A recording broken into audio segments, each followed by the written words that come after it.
Bonjour tout le monde, c'est le retour du format des trésors cachés. Et après avoir étudié les trésors cachés des années 80 et 90, ces films un petit peu oubliés mais qui ont sans doute croisé votre chemin dans votre jeunesse, si les années 80 et 90 ont eu leur lot de films complètement cultes, et clairement c'est aussi le cas des années 2000, C'était un peu la décennie de tous les possibles, de Avatar au Seigneur des Anneaux, en passant par la trilogie Pirates des Caraïbes, les Harry Potter. C'est clairement une décennie remplie de films connus de tous, mais aussi de films beaucoup moins connus, mais qui méritent tout autant d'être découverts. Et dans cette vidéo, j'ai sélectionné 5 films de cette décennie qui sont trop souvent oubliés ou mis de côté, des films qui ont peut-être croisé votre jeunesse, mais qui juste, ne sont pas devenus des classiques. Alors que vraiment, c'est des films pour lesquels j'ai une sacrée tendresse, et c'est souvent même des très très grands films, vous allez voir, c'est ces trésors cachés des années 2000.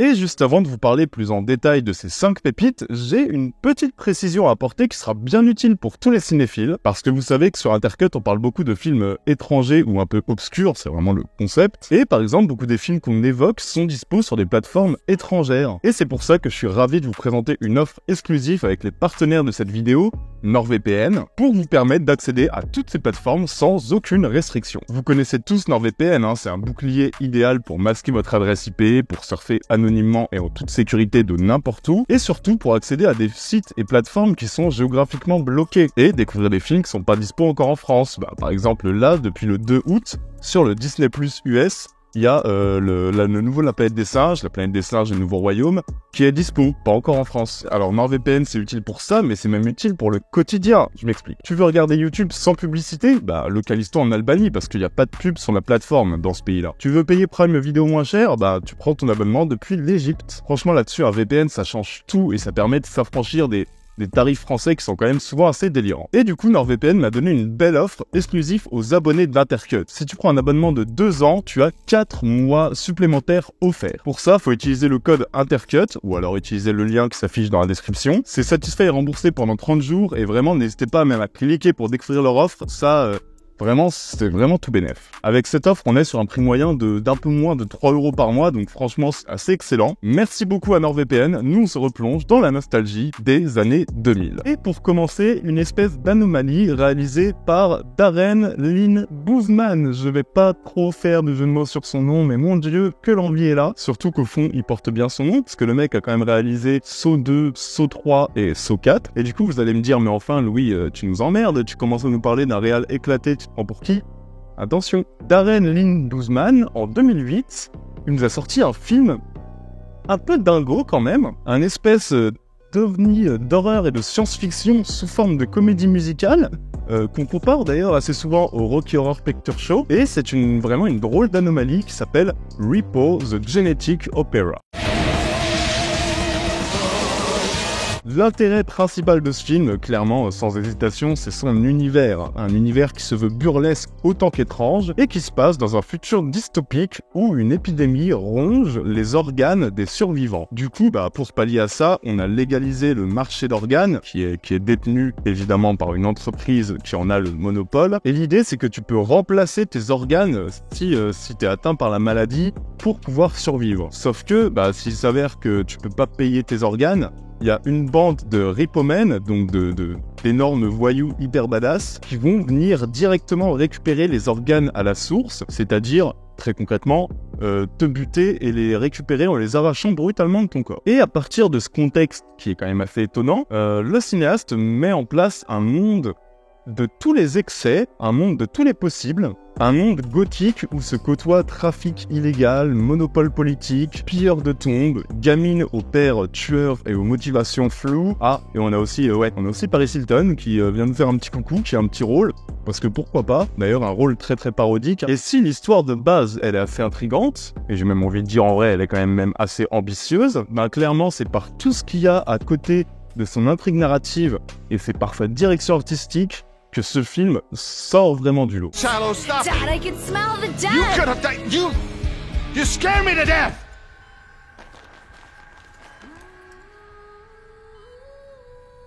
Parce que l'ami Boozman, clairement ce nom je vais jamais m'en remettre, il a quand même des références. Il a Rocky Horror Picture Show, certes, mais il a aussi Phantom of the Paradise. Ils sont quand même des sacrés morceaux en termes de construction d'univers et d'ambiance. Et sans jamais les égaler, il en reprend quand même pas mal de petits délires visuels. Il se permet une gestion de la colorimétrie et des lumières qui est très très marquée, et il nous gratifie d'une mise en scène plaisante et surprenante à défaut d'être subtile. Il y a des idées, il y a du rythme, il y a beaucoup de rythme même, ça va parfois un peu trop vite, et clairement moi j'aurais même pas craché sur 15 minutes supplémentaires pour mieux faire vivre l'univers et les personnages. Mais en tout cas, j'aime assez la direction artistique d'un film qui aurait peut-être mérité un budget un peu plus conséquent pour se permettre des décors plus grandioses, parce que c'est juste là où le bas blesse un peu parfois. On sent qu'il y a des décors qui auraient mérité d'être filmés en grand angle, avec un gigantisme total,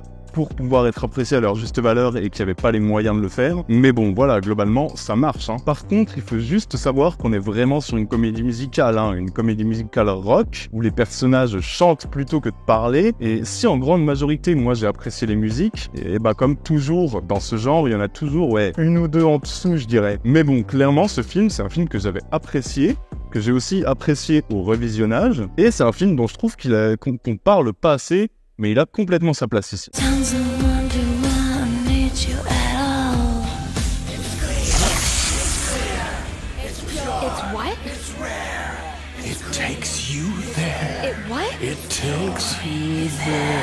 Bon alors, on va rester aux US, et je vais continuer avec le film qui est le film le plus connu de cette sélection, largement. Mais là, les amis, je vais pas vous mentir, c'est le Louis gamin qui parle. Celui-ci sort aussi un peu du lot, parce que je lui reconnais facilement des défauts que les autres films que je vais citer ici n'ont pas forcément. Mais que voulez-vous, en fait, je l'ai vu gamin, je me suis rappelé de son existence il y a quelques semaines, il fallait absolument que je vous en parle, je l'ai revu et j'ai toujours eu ce même petit plaisir. Les amis, est-ce que vous vous rappelez de Un coup de tonnerre ?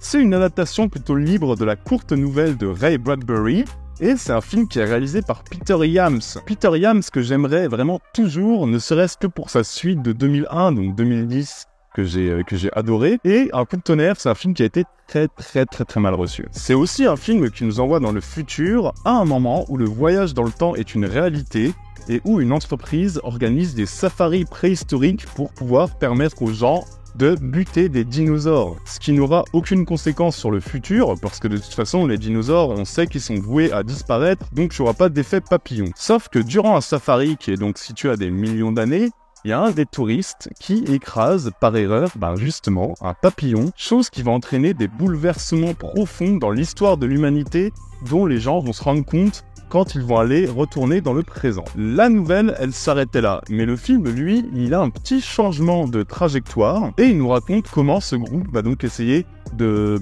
régler en fait le problème de ce papillon écrasé qui change tout, et à partir de là, le film va devenir quand même une belle grosse série B de science-fiction, et cette série B, très honnêtement, je reconnais sans peine, c'est mon petit plaisir coupable des années 2000.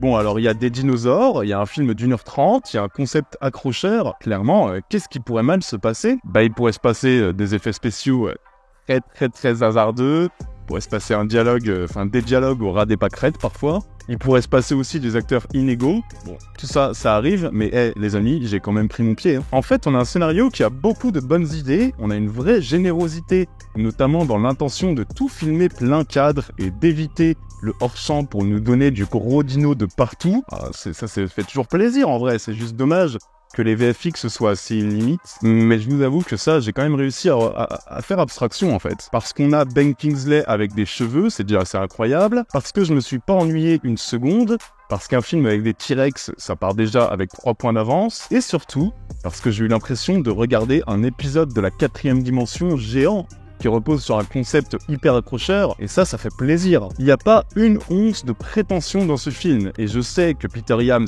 est capable de bien mieux, mais vous n'avez même pas idée du nombre de fois que j'ai rongé quand même cette VHS, vraiment je l'ai bouffé quand j'étais gamin, et même le revisionnage que j'en ai fait pour cette vidéo, les amis, c'était un bonheur quoi. Je me fais ce petit cadeau, je vous en parle ici, c'est peut-être le film le plus faible entre guillemets de cette sélection, mais je sais qu'il va parler aussi à pas mal de monde de ma génération, j'en suis sûr.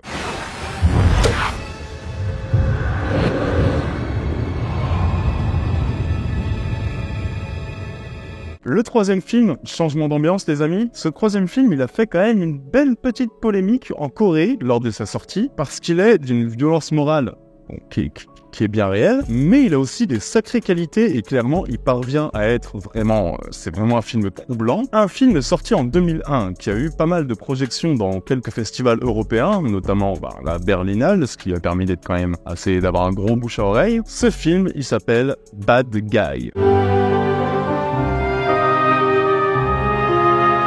Et ça va être intense, les amis, puisque Bad Guy nous raconte comment un chef de gang, qui travaille pour une proxénète, tombe sur une jeune femme de Séoul et l'agresse sexuellement avant de se faire tabasser la gueule par son petit copain. Pour se venger, et par un concours de circonstances que je vais faire attention de pas spoiler, il va forcer cette jeune femme à se prostituer, tout en développant pour elle une sorte de haine farouche, et en même temps, un étrange sentiment d'attirance, mais ultra violent, quoi. Clairement, on va s'en suivre une relation toxique, violente, moralement, physiquement, à la limite du syndrome de Stockholm. Et Bad Guy, c'est un film qui dépeint cette situation vraiment amorale, avec une vraie violence graphique et psychologique, qui en fait un grand thriller coréen, vraiment un grand thriller certes, mais aussi un thriller à pas mettre entre toutes les mains, je dirais, puisqu'en fait, tout est fait pour nous faire aimer ce Bad Guy, qui est quand même une sacrée merde humainement, on va pas se mentir. Tout est fait pour nous faire l'aimer, ce mec quasi mutique, qui pourtant fait subir des atrocités à sa victime, et ça, clairement, moralement, c'est d'une ambiguïté totale.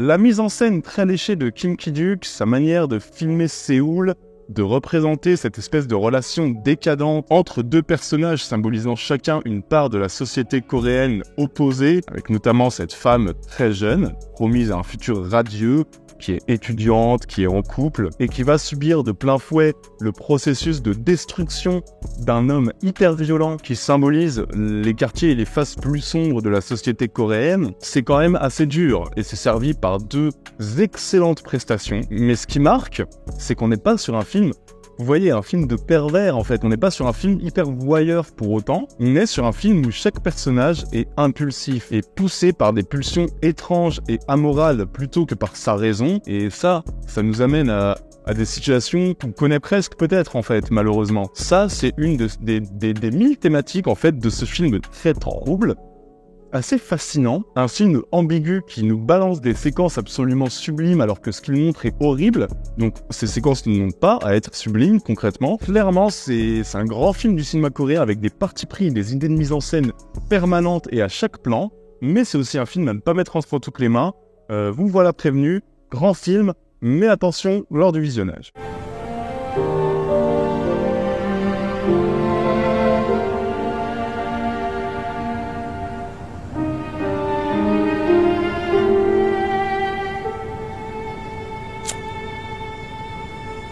Et ok, alors le quatrième film, on va changer un peu. Le quatrième film, les amis, vous allez vous régaler. C'est un film d'animation français beaucoup trop oublié, alors que je trouve qu'il est vraiment génial, ne serait-ce que par son concept. Vous allez vite comprendre, tout est dans le titre. C'est un film qui s'appelle Peur du Noir.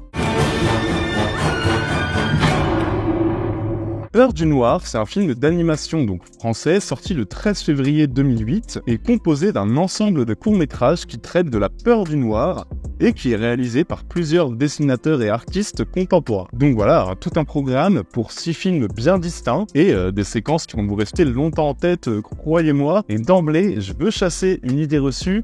Les amis, c'est pas parce que c'est un dessin animé qu'on est sur un film destiné juste aux gamins. On n'est pas sur un film enfantin et niais, on est sur des contes horrifiques, des contes qui analysent des peurs complètement universelles, bon, qui restent quand même, voilà, je vais pas exagérer, qui reste quand même très visible pour des gamins, mais en famille, pas tout seul, puisque c'est un film qui s'interdit pas le suspense ou la tension, voire même, voilà, des séquences qui lorgnent vers les codes du film d'horreur, notamment dans le dernier court-métrage, qui est d'ailleurs mon préféré et qui est une merveille du genre, je vais y revenir. Et vous le voyez, hein, les dessins sont en grande majorité assez magnifiques, tous dans leur style, en même temps il y a quand même des gros artistes, et clairement le film tient parfaitement toutes ses promesses.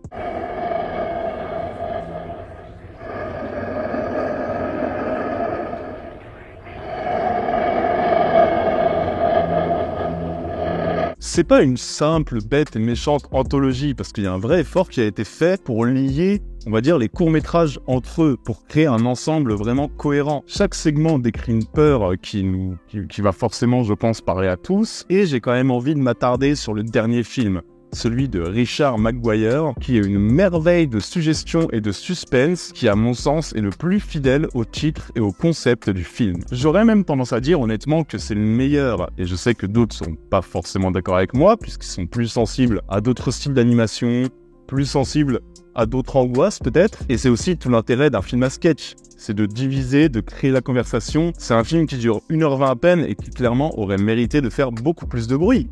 D'autant plus qu'il y a un casting vocal qui sort quand même pas de nulle part. On a par exemple Gérard Depardieu ou Nicole Garcia au casting. Peur du noir, c'est un film d'animation qui n'a pas peur de se tourner vers le malsain parfois, qui part d'une idée forte et qui est portée par des grands dessinateurs. Clairement, ça ne se refuse pas. Et clairement, juste mon petit regret, ce serait de pas l'avoir vu au cinéma. Parce que je me dis que le voir dans une salle entièrement noire, sur le grand écran, ça devait quand même être une sacrée expérience. Hein. Je voulais vraiment parler de ce film sur Intercut et depuis longtemps. C'est chose faite et je suis ravi.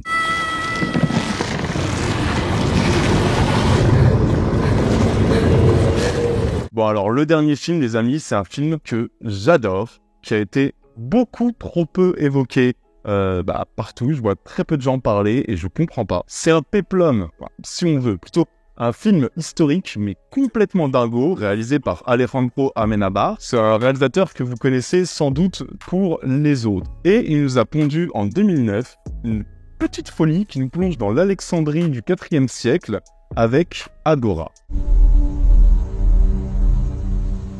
Le concept d'Agora est intriguant, parce que clairement on est sur l'un des films antiques les plus fidèles à l'histoire, et pourtant c'est le biopic d'une relative inconnue, une philosophe appelée Hypatie, interprétée par la géniale Rachel Weisz, qui joue donc une passionnée d'astronomie qui enseigne à l'époque où émerge une prise de pouvoir des chrétiens dans l'Empire romain. Les chrétiens vont gagner en importance et en puissance, au point de passer en quelques siècles de souffre-douleur à oppresseur. Le concept je trouve assez fascinant.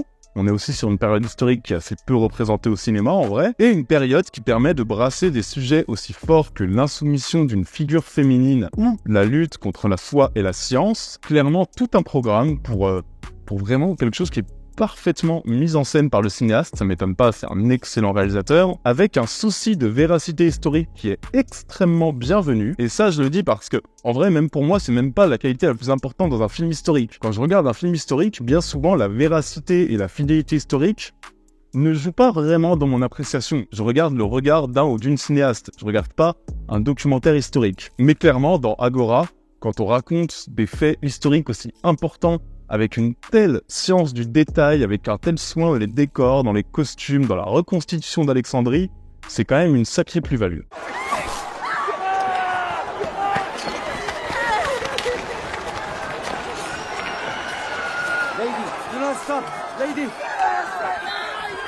Agora est un très beau film qui se permet de s'éloigner de certains clichés du péplum très américain pour aller vers beaucoup plus de simplicité, plus, comme je l'ai dit, de véracité.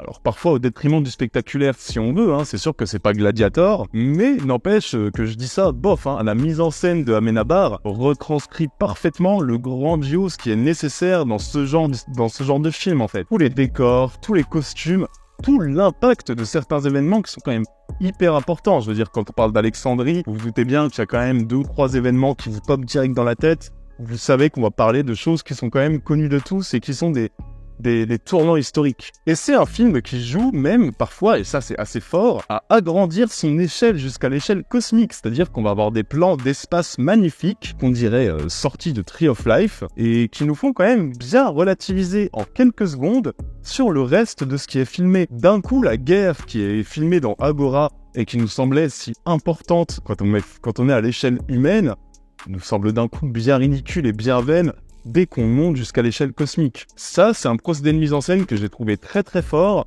même si Amenabar n'oublie à aucun moment son personnage principal, Hypati, qui est parfaitement écrit et parfaitement interprété, auquel on croit d'ailleurs, et qu'on a envie de suivre jusqu'au bout, et qui est servi par des personnages secondaires assez géniaux aussi. J'aime beaucoup Agora, j'aime beaucoup la science de l'écriture dans Agora, et je le conseille à quiconque apprécie ce genre de film. How arrogant you've become now that the Empire allows you to exist.